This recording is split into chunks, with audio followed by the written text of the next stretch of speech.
Okay, so this week's Parsha is Parsha's Balak. Balak.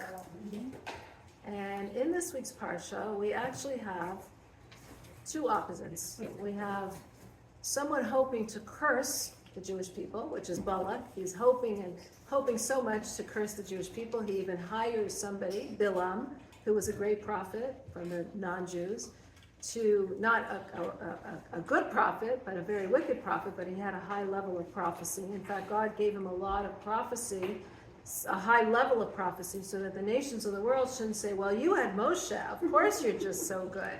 So God says, okay, you have Balak, who's on level of prophecy similar to Moshe. He was also a great prophet, not of course like Moshe, but you also have a prophet, a tremendous prophet, and look at what that did for you. So he hires Bilam, Balak hires Bilam in order to curse the Jewish people. But instead of cursing them, he says tremendous praise and good things, tremendous blessings for them. So much so that we have the blessings that are the greatest blessings in this week's Torah portion, and that is the blessings about Mashiach coming. And we have a lot of questions about this. Why is it coming about through this person? Why is it through him that we're learning about about Mashiach? But before we talk about that, I just want to say, what is Mashiach? Like, what is all this craziness about Mashiach? Why are Lubavitchers always saying Mashiach, Mashiach, Mashiach, right? Is that, you're nodding your head, right? What's this craziness? Always Mashiach, you know? Maybe it's one mitzvah of the Torah, but it's one. There's so many others. Why are they so involved with Mashiach? Always so obsessed with Mashiach. In fact, why was the Rebbe so obsessed with Mashiach? It says that as soon as he was a little child, he was already dreaming about Mashiach. And here the Jewish people are right about to enter the land of Israel, and you'd think that what would happen here, you know, they were right there about to enter, and you'd think that they would hear all about the laws of conquering and conquest. Here specifically, we have all about the greatest blessings. A Mashiach's going to come, this leader is going to come and create this tremendous change. Why? Why is it so much that we're so obsessed with Mashiach? And really, why are we so obsessed with Mashiach? We don't talk about reward. We don't talk about reward and punishment very much. You don't find a lot of that in the Torah. We believe in reward and punishment. We believe that you go up, you know, after a person passes away after 120 years, and you get your reward in Gan Eden, you know, but yet we don't talk about that a lot. The Torah isn't talking constantly about the reward of Gan Eden. The Torah isn't talking about rewards, but yet it's important for us to know about Mashiach and understand what Mashiach is, because Mashiach is not a reward. It says actually you go up to heaven, and that's only a waiting spot, right? In Judaism, we don't believe that Florida was the waiting spot. on the way. So we don't believe that heaven or Gan Eden is the place where it's at. We believe it's just the waiting place. It's the waiting place for then where the ultimate place is here in this world when Mashiach comes. What does that mean? That means that, you know, when we have the Torah, God tells us, I'm giving you the Torah, and this is my will, this is how you can have a relationship with me. But we all want that happy ever after, that this husband and wife got married and they lived happily ever after in their home together. We all want to hear that. Yet we don't have that here. When we're exiled into exile, we're like thrown out of the marital home. And we're trying to understand what is the purpose of this world? Why are we here? So obviously we're here to make a home for God in this world, but what is the trajectory of the world? When is that going to actually happen? So Mashiach is not about this mystical person who comes and he is the leader. Of course, that's part of it. But Mashiach is really the culmination of the purpose of why we're here. Because it's taking spirituality and taking physicality and mixing them together, meshing them together in perfect harmony. So our lives right now are full of fragmentation. There's so many pulls, so many things that are pulling us. The altruistic part of us, the materialistic part of us. There's always this conflict. And when we look at the world, we see that the world is full of conflict. I mean, we really see that world full of conflict when there was a shooting, right, 2 days ago. But why was there the shooting? Because the world is full of this conflict where this person wants power and that person wants power, and we're fighting with each other over ideologies, over understandings, over power, over pettiness. Mashiach is that time when every person is going to reach their perfection. In terms of the world is not going to be this conflict, this place of conflict, but it's going to be this place of wholeness, this place of godliness, this place where God's dream, God had a dream, and he's inviting us to be a part of that dream. And he tells us what his dream is. I want a relationship with you. I want to have this relationship, this deepest relationship with you. And that we heard about at Matan Torah, and we heard how to do it, and we heard how to go about getting to there. But Mashiach is that time when we actually fulfill that dream. So God is telling us, you're about to enter the land of Israel, and you're going to be working the land, and you're going to be dividing the land and conquering the land, and you're going to be fighting the nations of the world, and you're going to get settled there. And then there's going to be a lot of different history that's going to happen. You're going to build the Beit HaMikdash, and then you're going to be thrown out of the land, and again the Beit HaMikdash, and again thrown out of the land. I want to tell you what is at the end of the story. What is my dream? What is my purpose? What is the motivation? What am I looking forward to? I want you to have that in mind. It's like, when you go on a hike, and you're hiking and you're hiking and you're hiking, and it's hot, and it's so hot outside, and you're like, where is it already? Like, you want to see that peak. You want to see a picture of that peak. You want to see what it looks like, so you know what you're trying. So he's on the way. He sees the donkey sees this angel, and he swerves, and Bilam hits the donkey. They travel further, and again there's this narrow path, and there's a fence on the right and a fence on the left, and the donkey has to go all the way into the fence, and actually hurts Bilam's foot. He pushes it against the fence, and again Bilam hits the donkey. And then further along the path there's again this angel of God, and this time he can't even get by. There's no way by, and again Bilam beats the donkey and says, is upset with the donkey, and that's when the donkey finally opens his mouth and says, why have you hit me these 3 times? Don't you know that I'm always your loyal donkey? In fact, the commentaries say this was a donkey that Bilam actually used not only for helping him ride places, but he actually cohabited with him in the evenings. Yeah, this is the Bilam. So he says, you use me all the time. Why are you hitting me? I'm always loyal to you. And don't you see? And Bilam opens his eyes, and he sees this angel of God who's standing there with a sword, ready to kill him. So the commentaries explain what was these 3 episodes of him turning and trying to turn away from the road.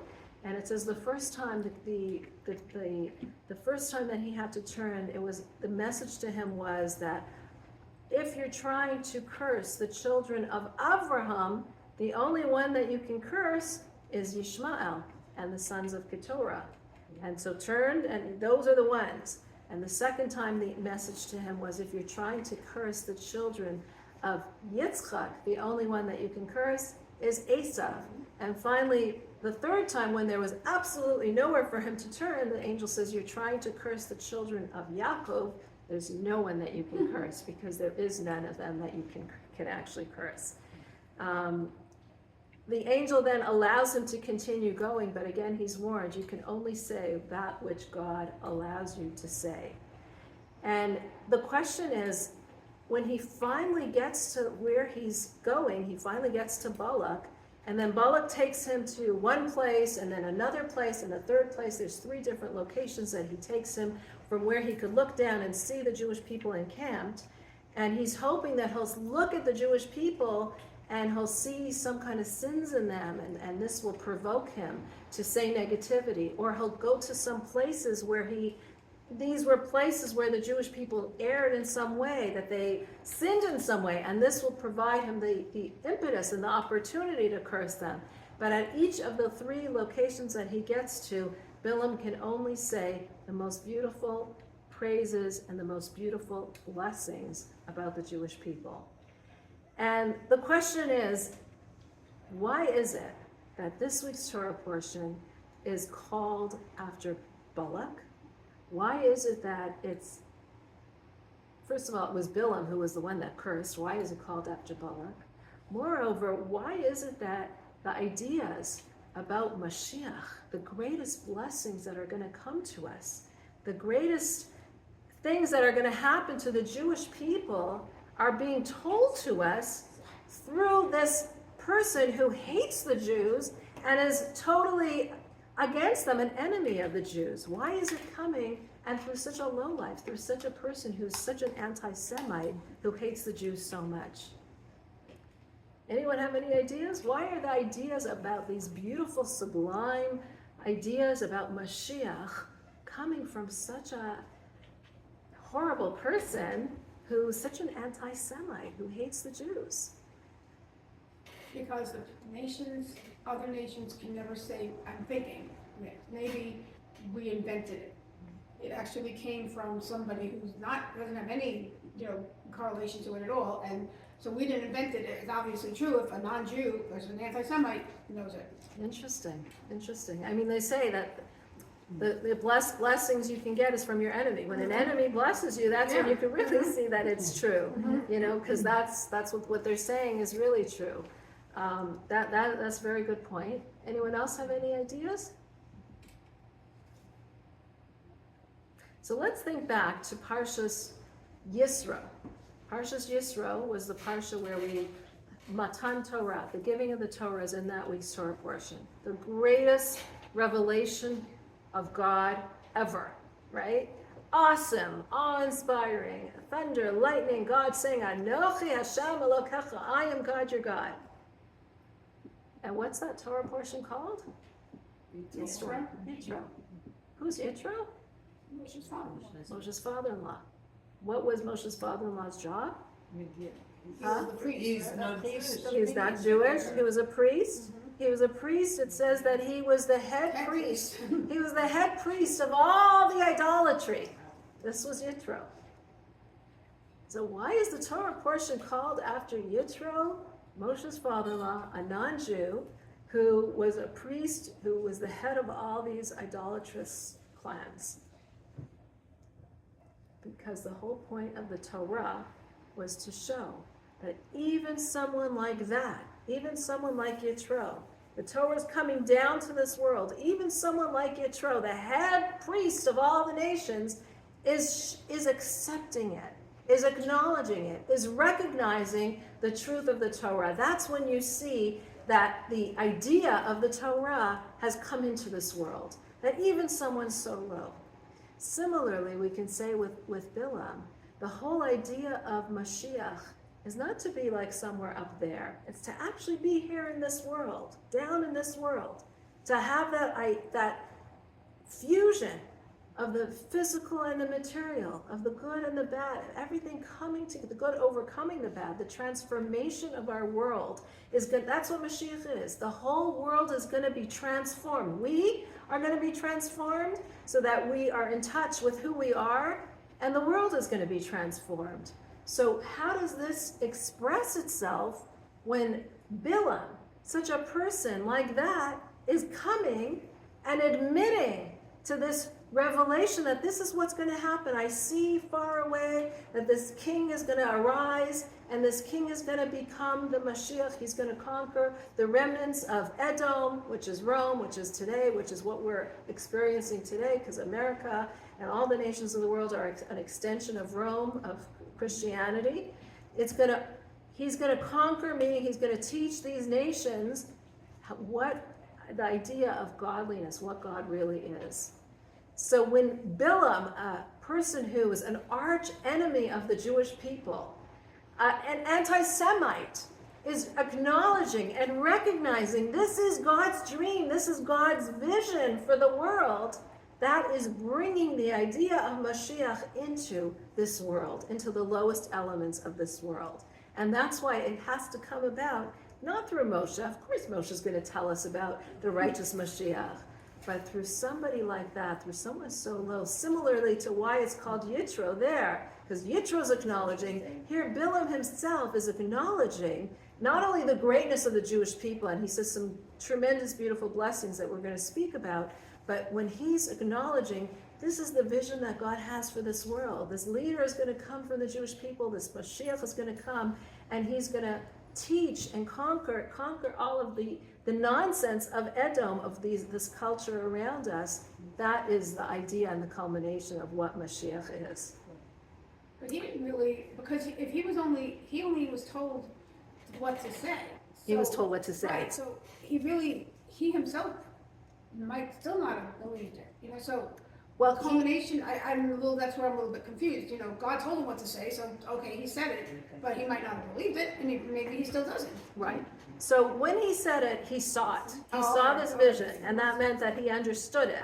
Like it wasn't just I'm saying it because God, like he understood that this is what's going to be. Mm-hmm. But you're right, it hasn't yet. I mean, it's one level of bringing it down. Mm-hmm. It's still our job to bring it further down, and that's what we've been doing throughout the Right. exile. We've been bringing this idea further down, and we've been teaching morality to the world until we are here today, and we're we're at the precipice of it right now.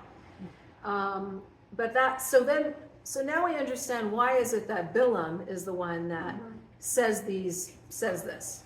But what about the fact that the Parsha is called, though, after Balak? So why isn't the Parsha just called Bilam, after Bilam, who said this whole prophecy? It's true that Balak is the one that hired him to do it, but Bilam's the one that actually did it, right? So here we see something about who was Balak. Balak was the king of Moab. Anyone remember someone from Moab? Ruth, right. Who was Ruth? The grandmother of. The grandmother of King David. So this Balak, Ruth was a descendant of Balak. Yes, Mishpacha. And Balak is actually sensing that he has the ability, he was hoping that he can divert this ability of Mashiach coming to the Jewish people, stop it from coming, because it's from his descendants. So being that he was the ancestor of the progenitor of Mashiach, he's hoping that he can stop this whole thing from happening, and that's why he's hiring Bilam to do it, because he senses that this is the end of evil. This is going to be the fight, the ultimate fight over against evil that is happening right now, this last final fight over evil. He's sensing it, and he's hoping that he can prevent it, and that's why he's hiring Bilam. And Bilam, without being hired, as bad as he was, he would not have done this. He would not have said this prophecy. He would not have said any of this had he not been hired by Balak. And here we see something so interesting. Like, Balak's the one that hires Bilam, Balak, who is the ancestor of Rus, who is the ancestor of Mashiach, and hoping to say the worst things about the Jewish people, to curse the Jewish people, to destroy them. And yet what happens? The greatest blessings. And this is really a lesson for us in our lives. Sometimes, you look at a situation and it feels so hopeless. And sometimes even now, today, we look at our situation, we look at what's going on in Israel, and it feels like this way, that way, we can't win no matter what. And you look at the world and it feels so low and so, like, what's so dark? And this is the message, Balak was trying to create that darkness. He was trying to completely wipe out, that Rus should not give birth to Mashiach, to completely get rid of the whole thing. And from this person who's trying to incite the greatest catastrophe against the Jewish people, the worst curses against them, what happens? Comes out the entire reverse. The greatest blessings is coming out. And that's what the word Balak actually means. Balak means to cut off. So at a time when you feel like you're just so cut off, like it's hopeless. You just don't see any refuge, any way out. You don't see any rescue. You don't see any hope. That is when we need to realize the hope is right there. It's right within.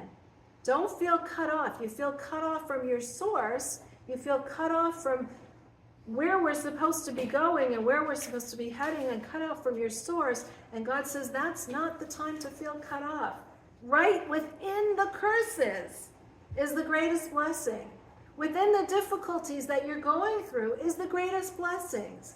Because remember, the Jewish people are right now about to enter the land of Israel. And you know what? It's so often when you're just about to reach your goal, you're close to it, when you feel, I can't. It's impossible. It's not working. It's hopeless. It's not going to happen. And the message is, right when you feel like you're about to get there, and you lose your courage, you say it's not going to happen. That's the most when you need to remember, don't be cut off. Don't be cut off from your source. Don't be cut off from what you are, from who you are, from the strength of what you are. And that, of course, the strength is God. Don't cut yourself off from that source. Reconnect to that source, because what feels like the worst curses could be changed into the greatest blessings.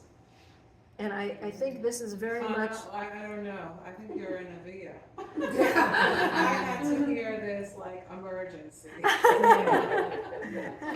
Well, that's it. I think, on a personal level, many of us are feeling that way. Mm-hmm. On a cosmic level, on a national level, we're feeling that. And we have to remember where we are in Jewish history. Like, sometimes it feels like we're right there. We're right there about to enter the land of Israel. We're right there about to experience Mashiach. We're right there. And when it feels like the worst is possible is happening. Like look at the situation in Israel and the right and the left and there's hostages, and how's it ever going to whatever way it's going to be resolved is not good. Whatever way. And that's when we need to remember, don't be cut off from the source, because the situation that feels like the most hopeless is the same situation that could bring the greatest light.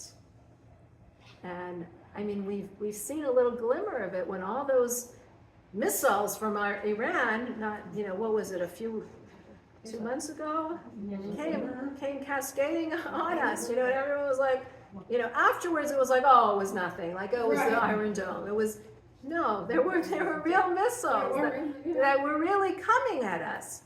And we just need to reignite our faith. That's what Balak is. Don't be cut off. Don't be cut off from your destiny. Don't be cut off. Realize where you're coming. Very often when you're on a path, you don't see yourself. You don't see where you are. And in fact, even when you're going, often when you go walking, like in Pomona, there's a lot of hills, right? So from afar, you can see that there's a hill. You can see that you're going to go up. When you're on that hill, you don't see it. You don't realize that this is really sharp. This is a real, like I'm going really, really high up. You don't realize it. You're on there. You feel it's a little, further up and further up and further up, but you don't realize that you're just now going up a huge cliff. Only when you take a step back can you actually see it. So we're now like up on that cliff, and you don't see it unless you're standing from afar. But we're there. And yeah, when you're climbing a cliff, it's hard. It's difficult. But this is why God shows us the vision that he showed us right about as the people are about to enter the land of Israel. He's saying, this is my dream for you. This is my dream for the world. This is the purpose of the world. This is the culmination of why I created you and the entire world. Because I didn't just create it for every day we work and we make a living and we come home. I created it for a purpose. We're going in a direction. We're on a journey. We're journeying together to this culmination. And the work that you're doing is an important work because you're cleansing yourself, and the work has to come from you. Just like with a child, you don't want to just give a present. You want them to work for the present so they feel that they earned it. And sometimes the work is very strenuous, and right now we're at that point where we're right at the precipice. We're right there, and it feels like so hopeless. You feel cut off, and this is exactly when we need the message of Balak, that the curses that you feel are the worst are actually going to be transformed into the greatest, most sublime blessings. Amen. Amen. Amen. Okay, so that is what's happening here. Now I want to go into a little bit about some of the blessings that he says. And one of them I found really, really interesting. And it could be it's just me who finds it so interesting, but maybe you'll join with me in finding it. So one of the blessings, the one that he's talking, so first of all he says, Matovu alecha Yaakov, which we say in the prayers. Oh, yeah. How beautiful are your tents, Jacob, Mishkanotecha Yisrael, your dwelling places, the Jewish people. And he's talking here about the modesty of the Jewish people. He looked from his place and he saw that the Jewish tents didn't have their openings facing each other. It's like when you build houses, the windows weren't facing each other so that there would be modesty. So people weren't looking into each other's tents and looking into each other's business. And oh, did you see this? And oh, did you see what they have? There was a modesty, and that was... No. Oh, okay. Just okay. And that was like a beautiful trait that he saw. Interesting, he says, Matovo ohalecha Yaakov mishkanosecha Yisrael. We have Yaakov and Yisrael. And it says Yaakov refers to fear, and Yisrael refers to love. So we have these two levels of service of God, love of God and fear of God. And fear of God is when you're like a servant, you're doing it because you have to. And love of God is when you serve God out of complete love, because you love him. You're like a child who loves God. And both are necessary, and it says, it's very interesting, if you look at the word ahava and yirah, if you look at, I wish I took a thing to spell it out. If you look at yirah, let's take the word yirah, so we have a yud and a resh, and let's pair it with the first two letters of ahava. So we have yud resh. What's the two letters of ahava? Aleph, hey. So we have yud resh, aleph, hey. What is it? Yirah. And if we take the last two letters of ahava, of yirah, we have yirah, we have aleph, hey. And what's the last two letters of ahava? Bet, hey. Aleph, hey, bet, hey, which is ahava. So we see how ahava and yirah we need both of them. Sometimes you think, oh, I only want to love God. Or in relationship, I only want love. I want love to dominate the relationship.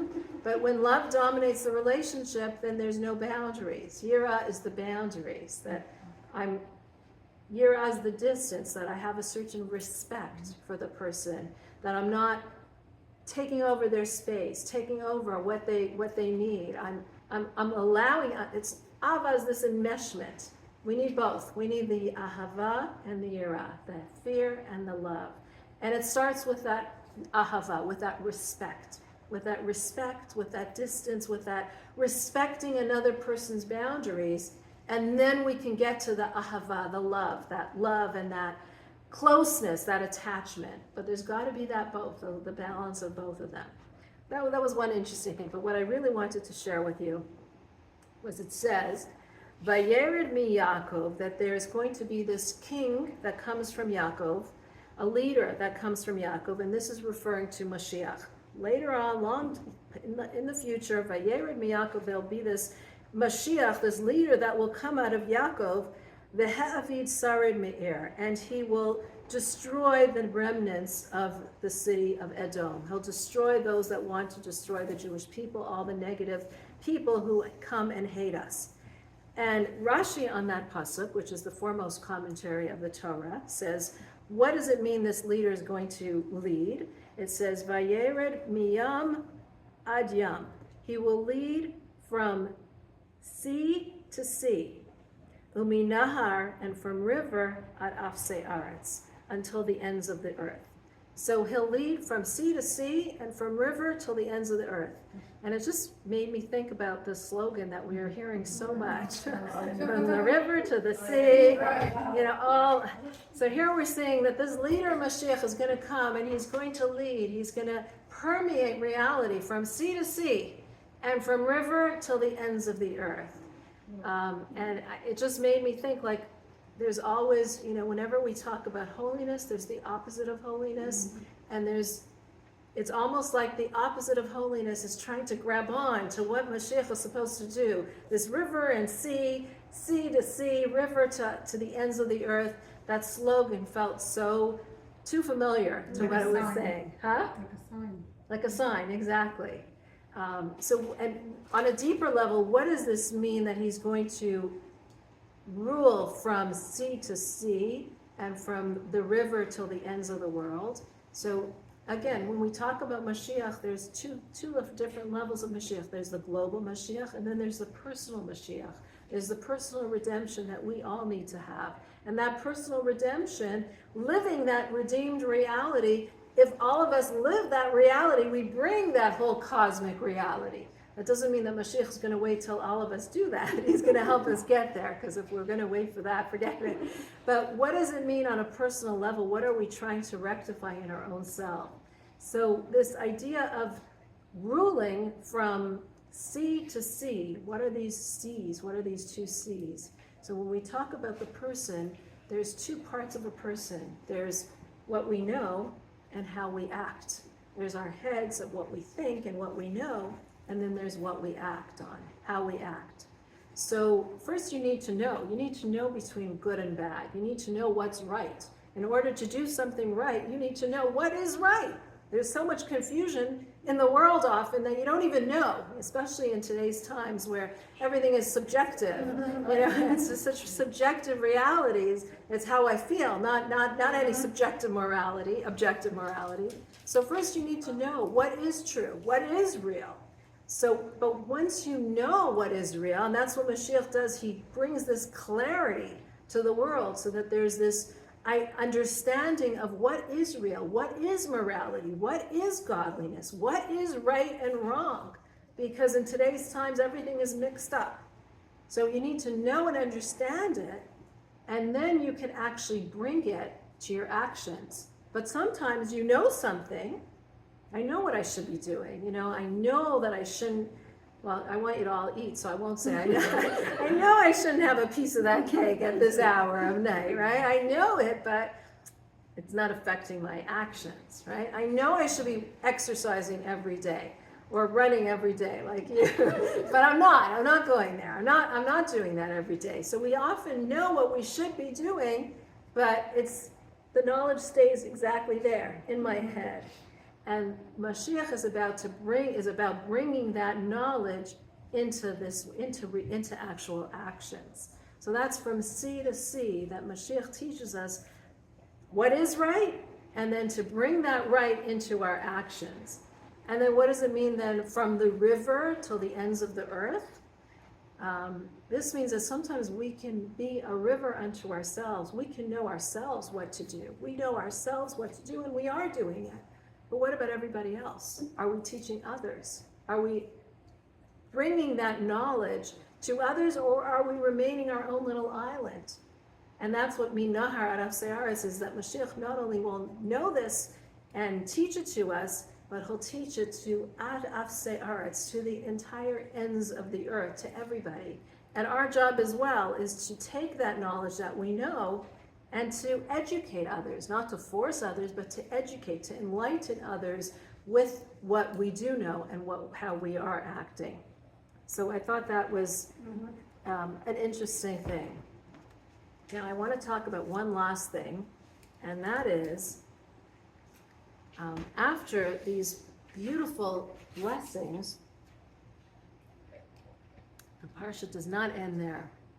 After Balak saw that he wasn't succeeding with Bilam cursing the Jewish people, they tried another method. Bilam says to him, I can't curse them. I can only do what God says. Only the words that God puts in my mouth, that's what I can do. But I have another idea for you. Cause the Jewish people to sin. You cause them to sin, then God gets angry at them, and then God kills them. So cause them to sin.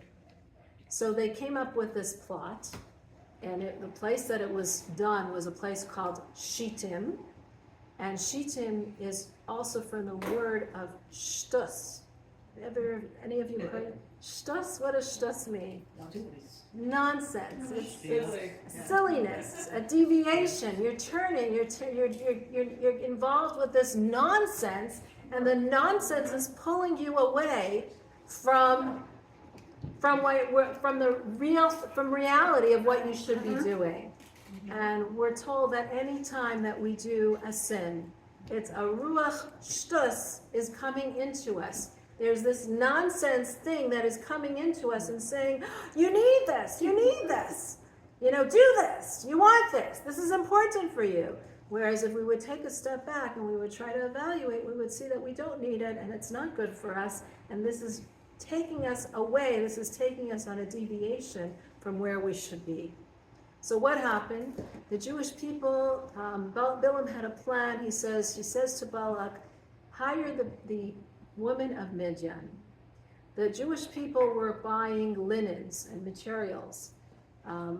This is what they needed to buy. So set up these booths where they can buy these linen material.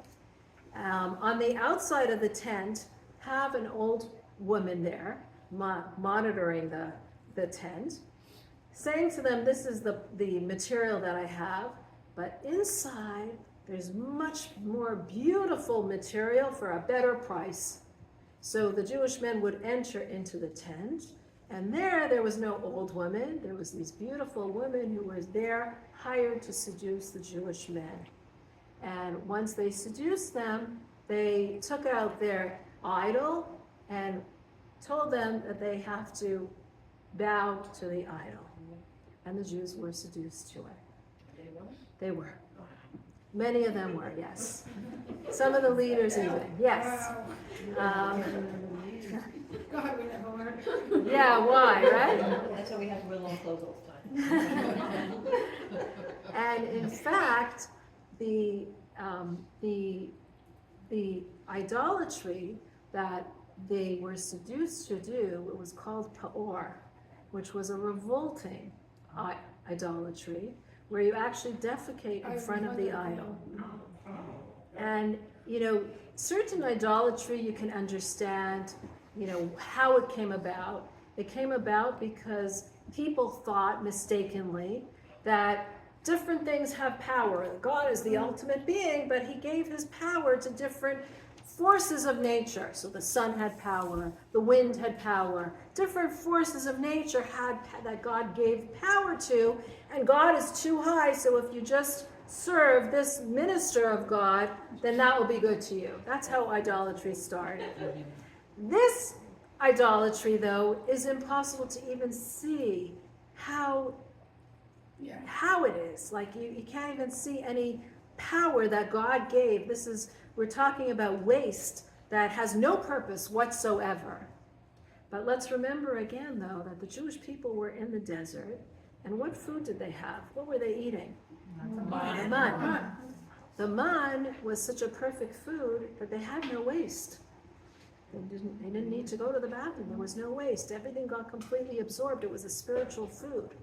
The man was also something that, food could be very sensual. It could be something that really talks to you, right? Like the cake. Like the cake, yeah. Like it's calling your name, right? Yeah, it's enticing. Food can be very enticing.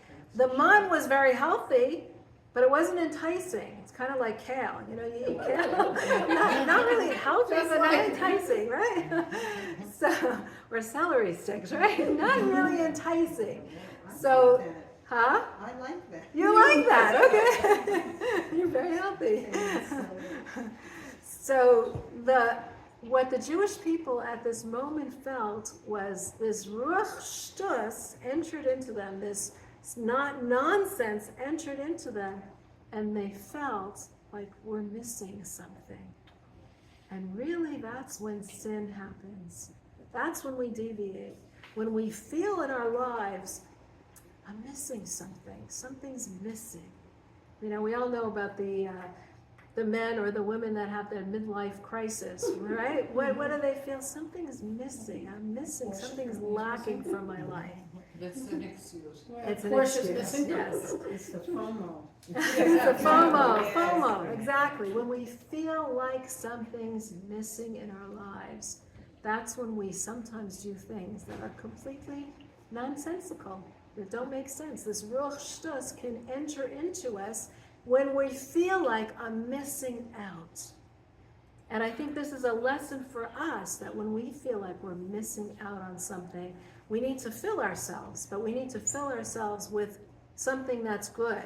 You know, when you feel like you're missing out also, you're hungry. That's when you're going to take the worst possible snacks. You know, you're going to grab the chip bag, and before you know it, you finished off the whole bag, right?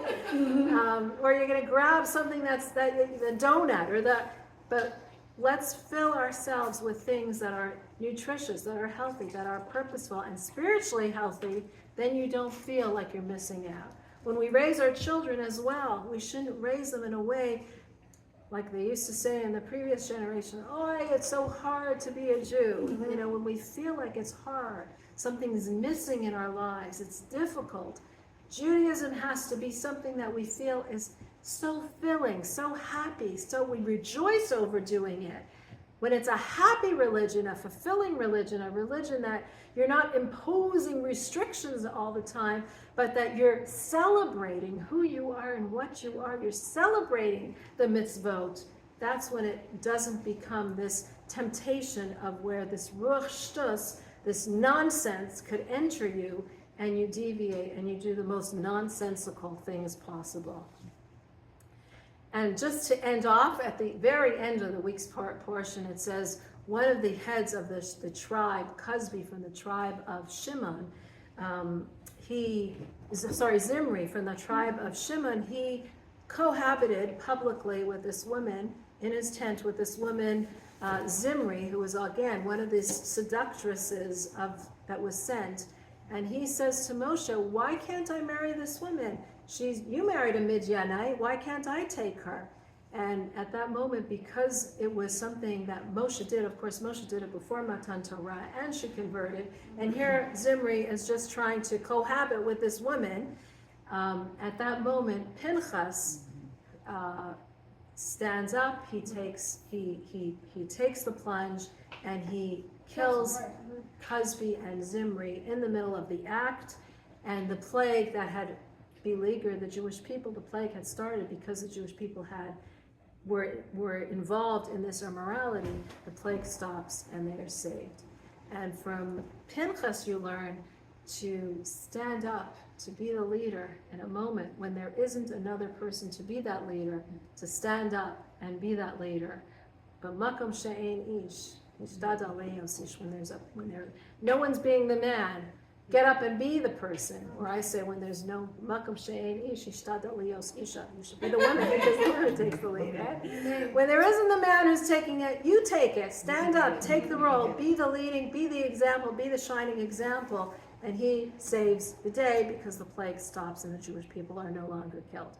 So from this Parsha of Balak, we have so many different lessons that we learn. Number one, we learn, when you feel like you're the most cut off, Balak means cut off. When you feel like you're so cut off, remember that from these challenges, from those difficulties, from those curses, can come the greatest blessings. And we see this often in our lives. From the challenges can come the greatest blessings. On a national level, we are right at the precipice of entering the land of Israel, and we are feeling right now so down because of all the things that are going on. Remember, this could be the catalyst for actually the coming of changing things into the greatest blessings. So that was an important thing that we see here. We also see that sin can happen when you feel like you're missing something, and that's why it's so important to fill ourselves up with meaning, with purpose, with positive things. And finally, from Pinchas, we learn to take that stand, to be that person, to take the impetus, be the one, be the leader. When no one else is around you, be the one to be that leader. So these are all the many messages from this Parsha, and now we can